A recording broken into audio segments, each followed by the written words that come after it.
Hello everyone and welcome back to X-Plane 11, where I'm going to do a little video about the LISA Akoya, which is a fairly unique little plane. It's a freeware plane by Aerobask. In fact, it bills itself as the first freeware plane for X-Plane 11, so if you're familiar with X-Plane 11 and have been playing it a lot, you've probably already met up with this little plane. But here it is.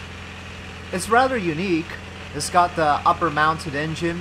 It's actually designed to land in the water. It's amphibious, as well as potentially on snow according to its manufacturer. It is a real plane. There is such a plane like this, though I think it's still in prototype stage. So we don't know if it really works, even though, you know, engineers think that it ought to work.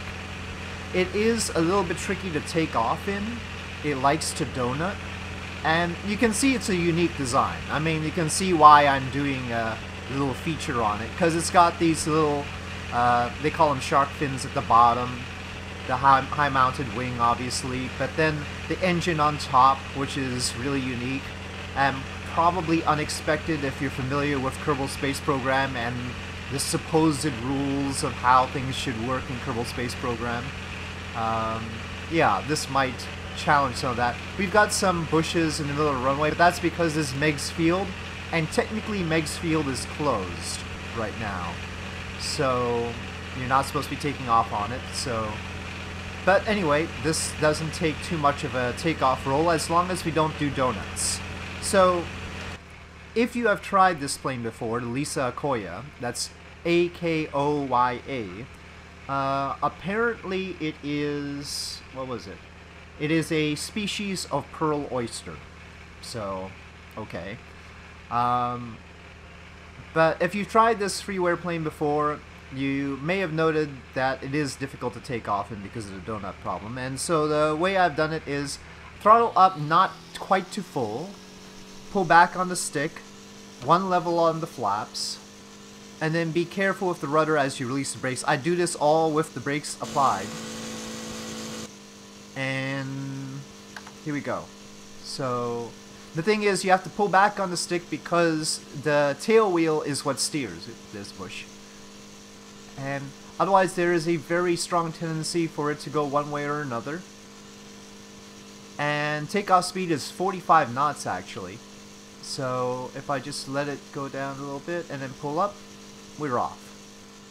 45 knots, so ooh. Landing gear is really loud in here. Everything's actually pretty loud. I had to turn down my volume on everything. And of course, with any wind, and currently we have a 12 knot wind according to a little indicator on the panel, it can really affect the flight performance of this. So let's retract the flaps for now. I will want to take a look at the flaps later on. Got little ships here. This is Chicago.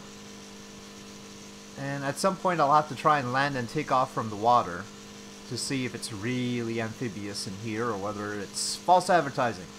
Aerobask, the people who made this particular freeware model, make a lot of payware planes as well, so you could sort of treat this as a teaser, you know, for what they can do with their payware planes. We're still pretty low. Let's take it from outside even though it's loud. Such a cute little thing.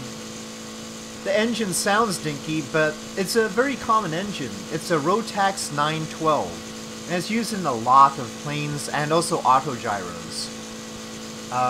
4-cylinder. It's got a dry weight of 60 kilograms. I want to make this point because we've got 60 kilograms up here.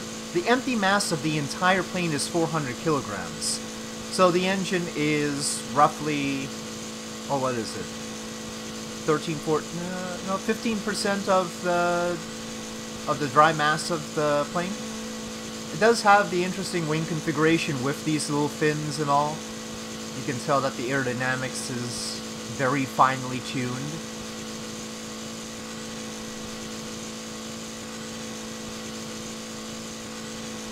I don't know which highway this is, but we will follow it.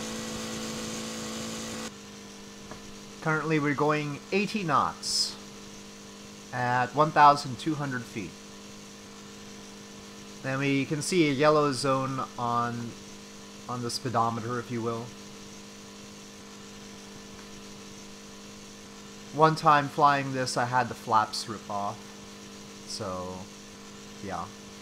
Gotta watch out for that. This part of the scenery is just Ortho 4XP plus Autogen. But the big buildings have been imported from another scenery from Flight Sim.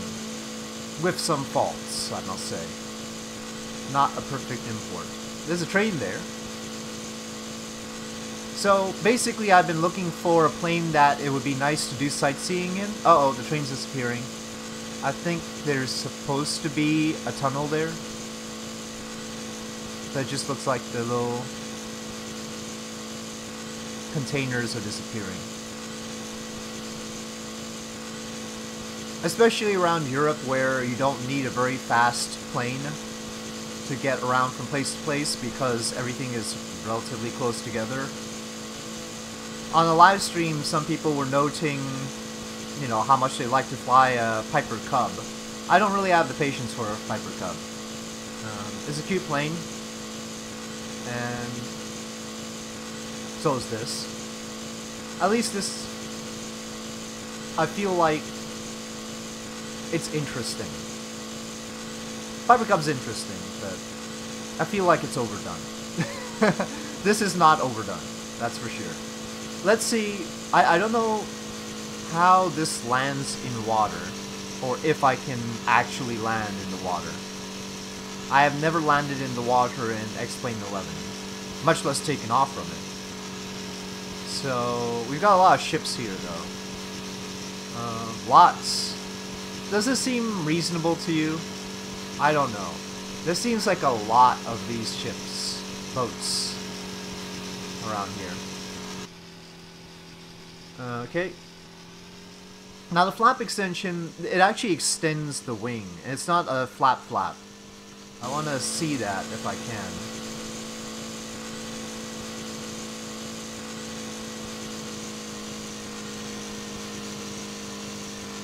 No, that actually looks like a flap. I don't know if that's how it actually works on the plane as advertised. I can feel that this is going to be a little bit hard to land.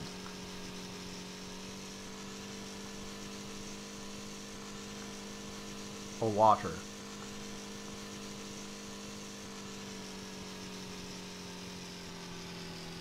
Whoa. Oh, no. It's spinning. It's doing the donut thing. Oh, we're stopped. I feel like that would have produced quite a lot of G-forces stopping like that. It felt a lot like the water sort of gripped onto me and didn't let go. Okay, let me keep the engine running. I don't want it to stop on me. Retract the flaps just a little bit. Can we take off? I don't know.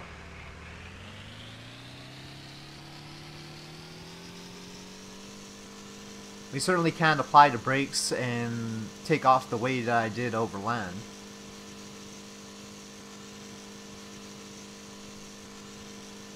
The water seems rather sticky. Let me just go full power. Oh, wait. I remember. There's a little button here. It says ground here. But if I change it to water, is that going to change things? I don't know. Maybe I should have done that before setting down. Picked a bad spot. It should at least seem wavy or something, right? Okay, let me try and take off again, and we'll try and find some better water to land in. We should be on ground. What the heck? I wonder what that actually does. I'm not entirely sure.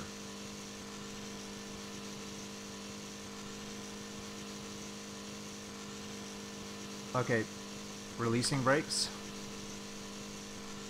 And pulling up on the stick to ensure that the tail wheel has some grip.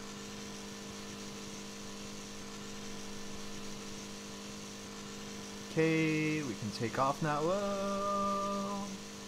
Okay. Freeware sound.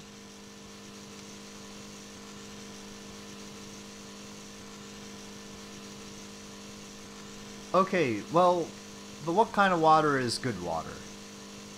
These are the kind of questions. I'm guessing water around Chicago might not be the best. No offense. This stuff just looks like a texture, doesn't it? It doesn't even look like... I think it's the photo scenery texture from Ortho 4XP. It doesn't look like proper water. You know? Once I see, like, glintiness from the surface, I'll know it's water as it's meant to be in X-Plane 11, rather than a texture.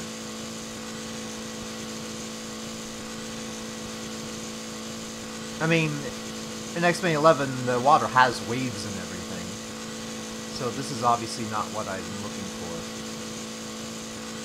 Maybe out there? 100 knots. We've reached triple digits. Fuel capacity is 18 gallons with an optional additional 11 gallons. Cruise speed is 113 knots, which is 130 miles an hour, 210 kilometers per hour. And its range is 777 miles without the optional tank. So that's 777 miles on 18 gallons. That's pretty darn good. Granted, you can only take 2 people, but at 130 miles an hour, you can go 777 miles on 18 gallons. That's pretty good mileage. It's an expensive plane, though. They're selling it for 300,000 euros. And that was in 2015. And they haven't delivered yet, as far as I know. It's just, they've been getting orders and all. I don't know, this doesn't look like water to me.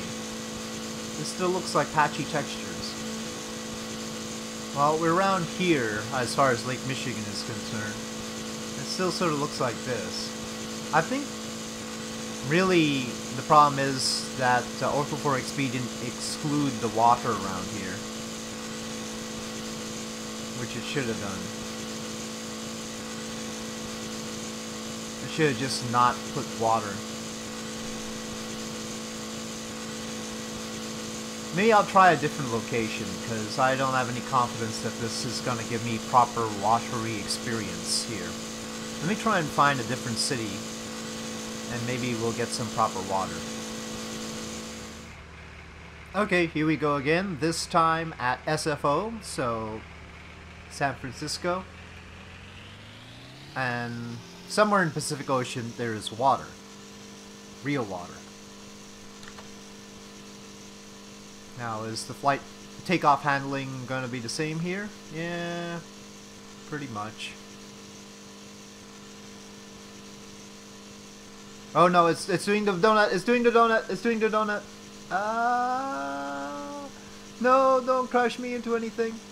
No, take off, take off. Quick, quick, quick, quick, no. Go, go, go, go, go, go, go, go. Ah.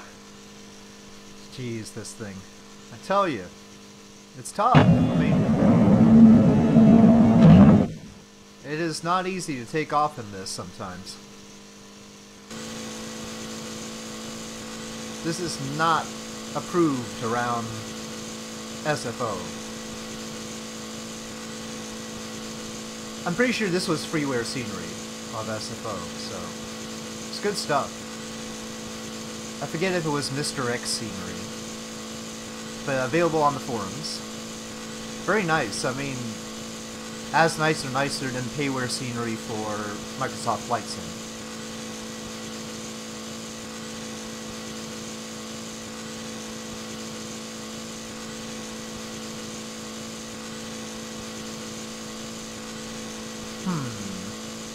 That looks like the standard X-Plane 11 water, I think.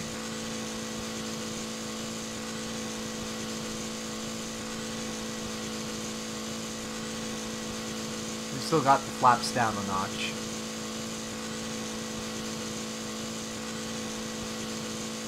Yeah, I think this is the standard water. You can see glinting. This is how water is supposed to be in X-Plane 11 right here. So this should give us proper water dynamics, as opposed to whatever we had in Lake Michigan, which was, we'll just call it polluted, which probably isn't too far from the truth. Okay, so, oh, we were already on water mode. I don't know what that switch does, but as long as it's in water mode, I feel better. Okay, let's see how this goes. It's gonna want to spin as soon as we get slow, so it's got a lot of torque to it.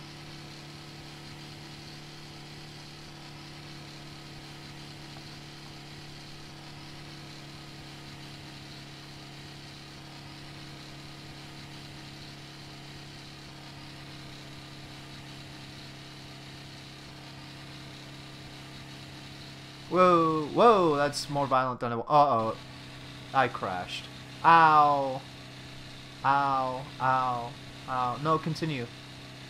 Aw, it doesn't have my flight instrument panel. Oh. Aw.